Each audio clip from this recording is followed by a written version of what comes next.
te fais cette vidéo depuis Bali, je suis arrivée il y a quelques jours maintenant. Et j'ai vraiment envie de te partager ce conseil-là parce que c'est tellement à l'opposé de ce qu'on a en France. Et pourtant, on pourrait se dire que c'est pas logique, mais en fait j'adore ça. Bref, je m'explique. Ce que j'adore à Bali, c'est que ce sont des gens déjà qui sont très gentils, très accueillants, mais bon, ça je pense que c'est connu et reconnu. Les gens ici sont d'une bienveillance, d'un désintérêt incroyable. C'est... Vraiment, je me sens tellement bien sur cette île. C'est la deuxième fois que je visite cette île et vraiment à chaque fois je me dis c'est tellement simple de parler aux gens. Les gens sont gentils, c'est merveilleux. Voilà. Je me sens super bien ici, je veux vivre ici et je vivrai ici un jour, ça c'est clair et net. Et en fait, ce qui est fou ici, c'est que on pourrait se dire qu'ils ont moins de moyens que par exemple en France ou en Occident. Les gens vivent avec très peu de choses, il y a très peu d'infrastructures comme en France.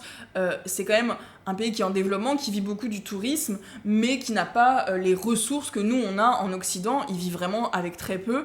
Pourtant, ils ont toujours le sourire, ils sont toujours heureux et ils te donneraient le peu qu'ils ont alors qu'ils ont très peu. Enfin, c'est incroyable. Et ce que j'adore avec les Balinais, c'est que peu importe ce que tu leur demandes, tu as l'impression que tout est possible. C'est-à-dire qu'ils trouvent toujours des solutions pour t'aider, répondre à tes besoins, et ils créent des choses, mais ils ont une intelligence, moi je trouve, qui est vraiment incroyable, parce qu'ils te créent des choses avec pas grand-chose, parce qu'ils développent en fait cet état d'esprit de « on va trouver une solution, on va trouver un moyen ».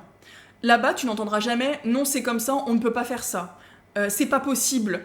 Je ne peux pas. Et en fait, je trouve ça dingue parce qu'en France, on est tellement dans la procédure, la case, le je ne peux pas, non, c'est comme ça et pas autrement, non, c'est pas possible. Tu sais même pas pourquoi c'est pas possible parce que juste on t'a dit que c'était pas possible, mais t'as aucune idée du pourquoi, du comment. Ici, vraiment, tu poses une question, même s'il n'y a pas de truc fait pour ta question, ils vont trouver un moyen de répondre à ça. Et ça, j'adore. Je trouve ça incroyable d'avoir cet état d'esprit-là. Et je trouve ça d'autant plus incroyable du fait que ils n'ont rien ici, ils n'ont rien par rapport à la France.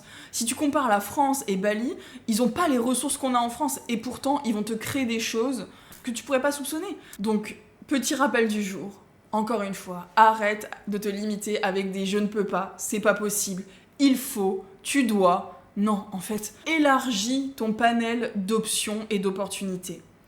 Il faut, c'est comme ça, je ne peux pas. Si tu enlèves, ça te met tout un prisme de vue. Et ça t'élargit tellement de choses. C'était mon rappel mindset du jour. J'adore être ici.